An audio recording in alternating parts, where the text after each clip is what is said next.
Hey Pete, I wanted to share this email that I received 7 days ago with you. From the start at it, something seemed a little off. This email addressed me by my first name, Star. However, most DoorDash emails that I receive are full of their graphics. This one has none of their highly recognizable Dasher cartoon people graphics that we are used to seeing. Second, I see that they're requesting a lot of my personal information to proceed with this survey of theirs. Not my password or anything, but still, a legitimate survey should have some sort of identification linked to my account when I click on the link. And third, when I looked at the very bottom of the email, it says 2021 DoorDash Incorporated. I started opening every other email they've sent recently, and they all say the current year on the bottom header of each email. I found another sketchy email not long ago that I shared with support, and they confirmed it wasn't from them. I've started looking at the web address that pulls up when I click on links from any DoorDash emails. If they don't have DoorDash.com in their web address, that should be a really huge red flag. Anyway, if I were a new Dasher, I wouldn't think anything of this and would believe that it was completely legitimate. I'd probably follow through with handing over all the the requested information and everything, no problem. So I feel you should probably share this with your viewers. I did contact support, and they confirmed that this was a fake/scam email and not to provide any of my information. I wasn't planning to, but I still wanted to bring it to their attention. Finally, the biggest thing about this email that made me realize it was fake was the possible offer of a $50 gift card. Ha ha ha. We all know DoorDash isn't trying to give anyone any extra money for anything unless we're breaking our backs to make them money first. So that was what really confirmed things for me, LOL. Anyway, just please remind everyone to be careful and to not trust everything they receive. I did see an email from DoorDash recently telling us to keep an eye out for these kinds of things, but didn't think an additional reminder would hurt either. Keep up the awesome videos. You rock, Pete, and I'm sure I'll message you again soon. Dasher of close to 2 years in Spokane, Washington, from Star. She's fantastic, man, I'm telling you. But I will tell you, in this email, it's the DoorDash email comes from no-reply@DoorDash.com, which looks like an authentic one. But people can spoof emails or phone numbers to make it look like they're legitimate. So it says $50 gift card raffle, tell us why you dash. And then it says, thank you for all you do. Please click the button below to fill out a quick survey and tell us why you dash. You'll also be entered for a chance to win a $50 gift card of your choice. And it says share your story. I mean, it really looks legitimate.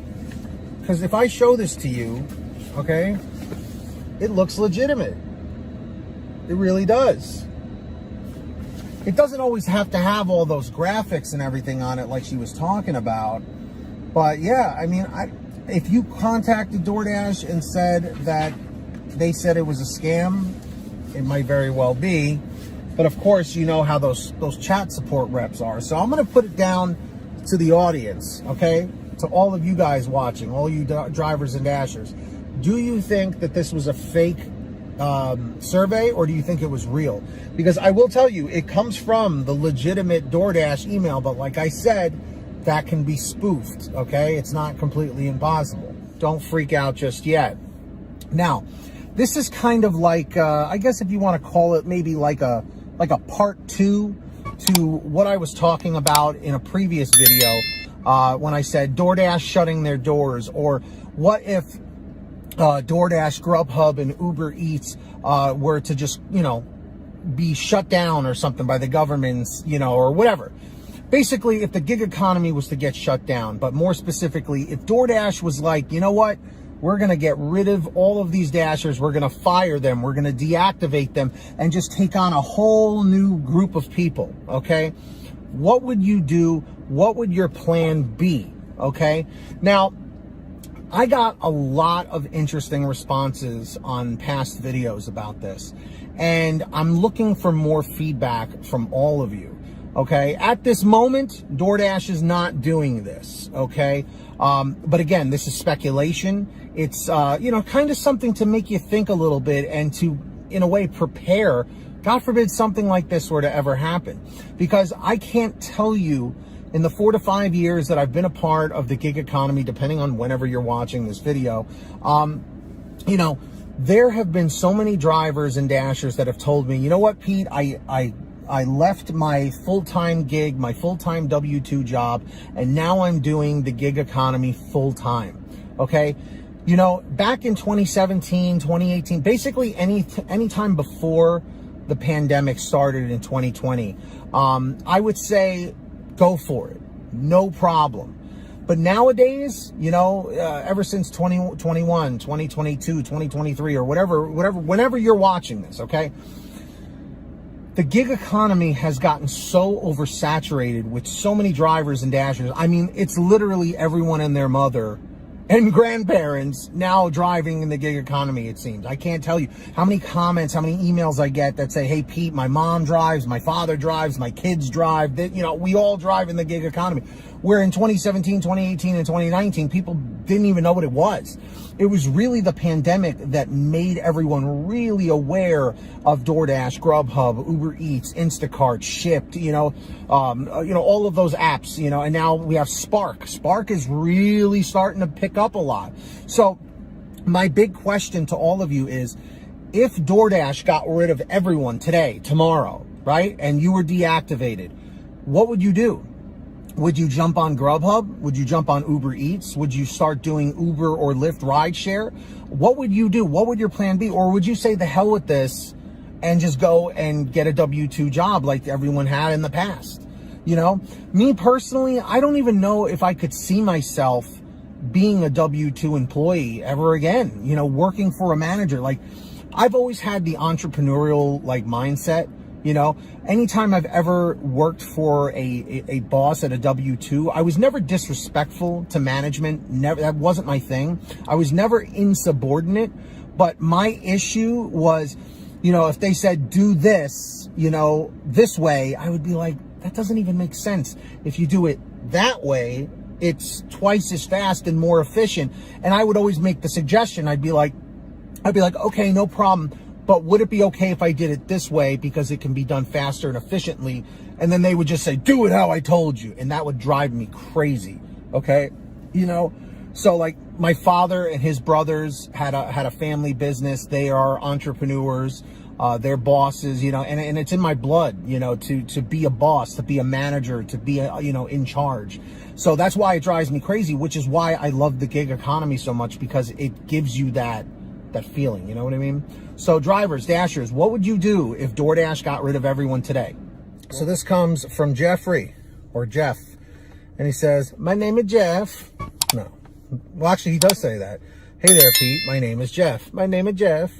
I dash in the Nashua, New Hampshire area. I hope I said that right. Nashua? And recently received an email for being a top dasher, and that I've gained access to VIP dasher support. Now, I'm sure you guys have heard of this already. I literally just called on an issue with a Walgreens order where the item wasn't available.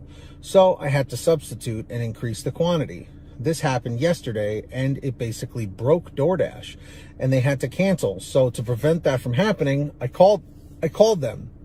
The first support person ended up just hanging up on me, and the second one just went by the textbooks per usual. And what they mean by the textbook is the script. It actually took longer for them to pick up, and was equally frustrated because he stuck to the textbook. Sorry, but fix my issue now so I can get going, I do know. I'm sure they just rolled this VIP support out just to make us feel like we are a VIP, but they're just regular support. And the person I had to deliver to didn't tip. Yeah, it was during a peak time, but I had to go up to the apartment to hand it to them too. Sometimes I wish I could give them a non-nasty message about doing something for people and at least leaving something. I always leave a message saying, whatever their name is, I will be arriving within 1 minute with your order. From your past from your past self for your future self to be happier in the present. Please enjoy. I want to thank you very much for your generosity by tipping and having an awesome night. Anyways, just venting a little. Thanks. Now, I'm just gonna mention something there. I see what you're doing, Jeff. Now, in your little message at the end, I want to thank you very much for your generosity by tipping. My question is, do you send that by default, whether they tip or don't, as kind of like a psychological thing, saying like, I hope you add a tip? Because that could be good and bad. That can backfire on you in many ways. I'm sure it's pretty obvious how that could backfire. Like if they call and complain and say, he was demanding a tip and blah, blah, blah. He texted me about it, you know. Customers are unpredictable, and customers have been the worst they've ever been in recent modern times. So with that, always be careful. Going back to the VIP support, I've heard the same stories that you're telling me, where where the support that you call the VIP support really just turns out to be the regular support anyway, in most cases, and they're really not as much more helpful than the regular support people, because they are the regular support people is what it seems. So drivers and dashers that are watching in the chat or the comments, tell me, if you are a top dasher, what kind of experience have you had with the VIP top dasher support? And Jeff is right. They try and make it sound like, whoa, well, you're a top dasher, so we're going to hook you up with the VIP support, which, as you can see, really was not that much more helpful. So let me know what you guys think about that. To me, it just seems like it's smoke and mirrors kind of a thing, but that's DoorDash for you, you know.